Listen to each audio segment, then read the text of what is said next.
আমি অত্যন্ত জরুরি কিছু তথ্য প্রকাশ করতে আপনাদের সামনে এলাম। 2009 সালে বিডিআর অফিসার হত্যা, সেনা অফিসার হত্যার আগে যেরকম চিঠি বিতরণ হয়েছিল, ঠিক আবার সেই চিঠি বিতরণ শুরু হয়ে গেছে। বিডিআরের সেনা হত্যার আগে সেনা হত্যায় যারা যারা জড়িত ছিল তাদের মাঝখানে সোহেল তাজ অন্যতম। সেই সোহেল তাজ আবার নাটকীয়ভাবে বাংলাদেশে এখন হাজির। কোন দিকে যাচ্ছে? হঠাৎ করেই জামাত শিবিরকে চিঠি দিয়ে এই স্বৈরাচারী শেখ হাসিনা সরকার বাতিল করল। কোনোটাই কিন্তু বিচ্ছিন্ন ঘটনা নয়। সম্পূর্ণ বিচ্ছিন্ন ঘটনাকে একত্র করে করার দায়িত্ব আমরা কিছু লোক কাজ করে যাই।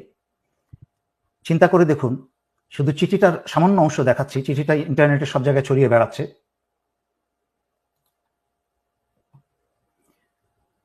চিঠির লেখা দেখুন, প্রিয় জেনারেল সাহেবগণ, পরিবর্তনের ধ্বনি কি শুনতে পাচ্ছেন?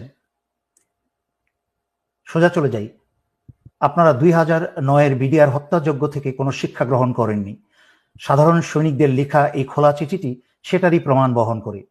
একটু সতর্ক করে দিই আপনাদেরকে, এই স্বৈরাচার সরকারের পতন কিন্তু সময়ের ব্যবধান মাত্র। তারপরে অনেক কথা লেখা আছে। আরেকটা চিঠিতে চলে যাই, আরেকটা অংশ। কতটা নিচে নেমেছে সেনাবাহিনীর ভাবমূর্তি একবার চিন্তা করুন।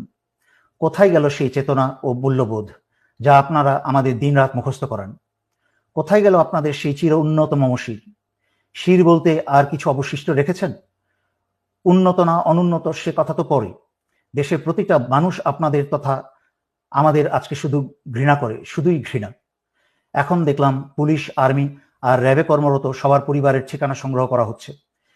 ডেটাবেস তৈরি করা হচ্ছে যাতে তাদের পরিবারের উপর প্রতিশোধ নেওয়া যায়। স্যার, ব্যাপারটা একবার ভেবে দেখেছেন? আপনাদের আদেশে আমরা ছাত্র হত্যা করব আর ওরা আমাদের পরিবারে হাত দিবে। স্যার, শুনতে পাচ্ছেন? আপনারা কি পারবেন আমাদের পরিবারের নিরাপত্তা দিতে? পারবেন পুরো দেশটাকে ক্যান্টনমেন্ট বানিয়ে ফেলতে? চিঠিটা আরো বেশ বড়, তবে এই চিঠিটায় যেই কথাগুলো উল্লেখ করা হয়েছে, যারা আপনারা সচেতন নাগরিক, দেশপ্রেমিক নাগরিক, যারা আমার লাইভ বা ভিডিও আপনারা দেখেন, তারা নিশ্চয়ই শুনেছেন। বহুদিন যাবৎ আমি সতর্ক বাণী দিয়ে আসছিলাম। এভাবে বলছিলাম যে এই বাংলাদেশের সাধারণ সৈনিকের পরিবাররা কিন্তু গ্রামে গঞ্জে থাকে, তারাও অত্যাচারিত। কিন্তু সেনানিবাসে এই হাসিনার পয়সা খেয়ে যারা আজকে দেশ এবং জনগণের বিরুদ্ধে কাজ করছেন, তাদের ভবিষ্যৎ পরিণতি কি হবে আমি কিন্তু বারবার সতর্ক করে আসছিলাম। যদিও ছাত্রছাত্রী এবং জনতার উপর যারা গুলি চালিয়েছে সেটা সমগ্র সেনাবাহিনী চালায়নি, চালিয়েছে হাসিনার পোষা এবং হাসিনার বাছাই করা যাদেরকে ঢাকায় 46 ব্রিগেডে বসানো হয়েছে। তার মাঝখানে একজন হচ্ছে অত্যন্ত জঘন্য চরিত্রের ব্রিগেডিয়ার জেনারেল ইমরান, যে শেখ হাসিনার প্রধানমন্ত্রী কার্যালয়েই ছিল এক সময়, এবং তার ক্যাডেট কলেজের বন্ধু বান্ধবের মতামতে সে একটা সাইকোপ্যাথ। সে নিজের আপন ভাইকেও ঠান্ডা মাথায় খুন করতে দ্বিধা করবে না, এবং তার ক্যাডেট কলেজের বন্ধুরা তাকে বহুবার তাদের কাছ থেকে বিচ্ছিন্ন করেছে তাকে। এই সাইকোপ্যাথকে, হাসিনার মতো এক সাইকোপ্যাথ, এই সাইকোপ্যাথকে 46 ব্রিগেডে বসিয়েছে।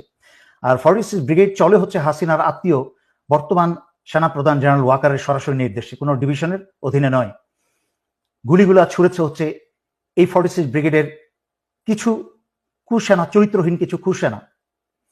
সমগ্র বাংলাদেশের অন্যান্য সেনানিবাসে থাকা সেনারা না। তাই আপনারা সমগ্র সেনাবাহিনীর উপর ভুল বুঝবেন না। যদিও সেনাবাহিনীর দায়িত্ব ছিল জনগণের কাতারে দাঁড়িয়ে আসা, জনগণ এবং দেশকে রক্ষা করা, সেইটা পবিত্র দায়িত্ব হচ্ছে জনগণের।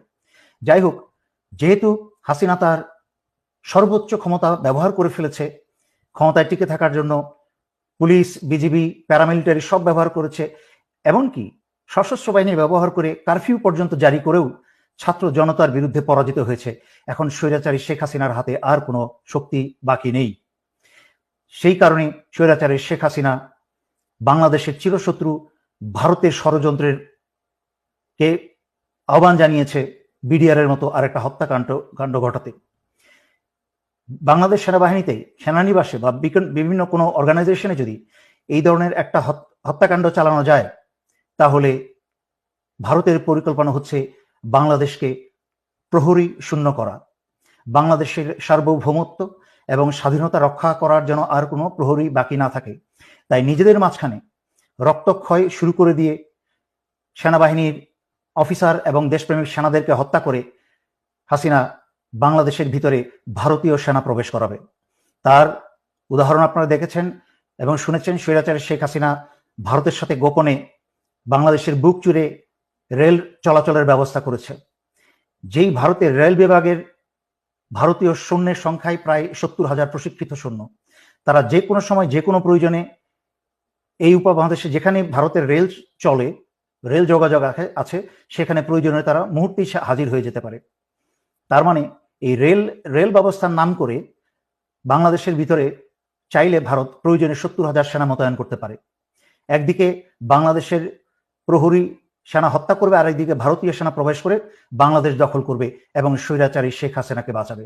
আর তার দায় দায়িত্ব সম্পূর্ণ চাপাবে হচ্ছে জামাত শিবিরের উপরে, এবং স্বৈরাচারী শেখ হাসিনা বলবে যে এই কাজ করে শুরু করেছে বাংলাদেশ সেনাবাহিনীর ভেতরে থাকা জামাতের লোকজন বা শিবিরের লোকজন, যা স্বৈরাচারী শেখ হাসিনার চোরপুত্র জয়ের মুখে থেকে আমরা বেশ কয়েকবার শুনেছি যে সেনাবাহিনীর ভিতরে জামাত শিবির আছে।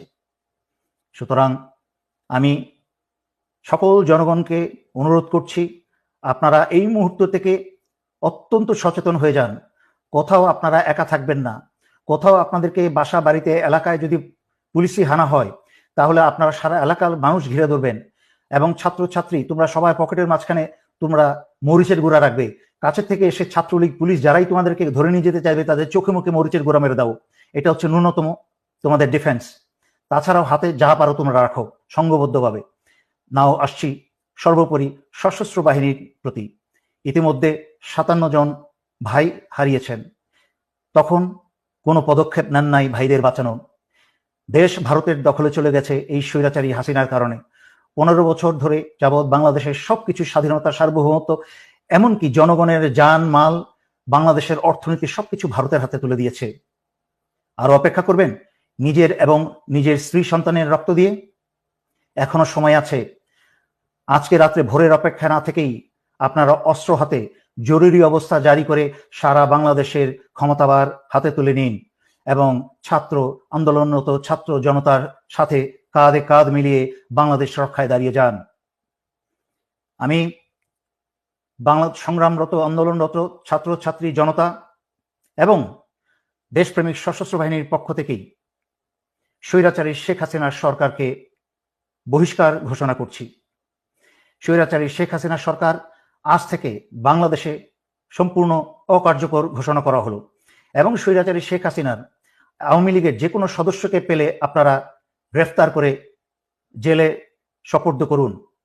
সশস্ত্র বাহিনী, দেশপ্রেমিক বিজিবি সকলের উদ্দেশ্যে আপনারা বিজিবির প্রতি সারা বাংলাদেশের সীমানা পাহারা দিন, এবং সশস্ত্র বাহিনীর নিজ অন্যান্য দায়িত্বের পাশাপাশি দায়িত্ব সকল বিমানবন্দরগুলোকে দৃষ্টিতে আনুন এবং পাহারায় রাখুন, যেন আওয়ামী লীগের কেউ পালিয়ে যেতে না পারে। এবং সর্বোপরি এই কথা বলছি, ক্ষমতাভার গ্রহণ করার পরে বাংলাদেশের ভেতরে যেন ভারতের কোনো রয়ের সদস্য যেন এরা না থাকতে পারে, তা যা ব্যবস্থা করার করুন। বাংলাদেশের মাটির ভিতরে, বাংলাদেশের সীমানার মধ্যে যেন যেখানেই রয়ের সদস্য পাবেন, এদেরকে আপনারা খতম করে দিন। বাংলাদেশ স্বাধীনতা, সার্বভৌমত্ব কে রক্ষা করার দায়িত্ব আমরা যারা বেঁচে আছি এবং পরবর্তী প্রজন্ম বা নতুন প্রজন্ম ইতিমধ্যে তাদের দায়িত্ব 15 বছর অবহেলার পরে তারা এখন দায়িত্ব বুঝতে শুরু করে দিয়েছে। তারা দেশ ভালোবাসতে শুরু করে দিয়েছে। তাদের মাঝখানে আর মৃত্যুর ভয় নেই। তাদের মাঝখানে যখন মৃত্যুর ভয় চলে গেছে, তখনই হয়েছে স্বৈরাচারী শেখ হাসিনার ক্ষয়। হাসিনাকে আর এক মুহূর্ত টিকতে দেওয়া যাবে না। যেখানেই পাবেন এদেরকে আপনারা গণধোলাই দিতে শুরু করেন। সশস্ত্র বাহিনী, আবারও বলছি শেষ কথা, জরুরি অবস্থা জারি করে বাঁচতে হলে, দেশকে বাঁচাতে হলে, জনগণকে বাঁচাতে হলে জরুরি অবস্থা জারি করে এখনই ক্ষমতা হাতে নিন। এই বলে আমি আজকের জন্য এখানেই শেষ করছি। ধন্যবাদ। আসসালামু আলাইকুম।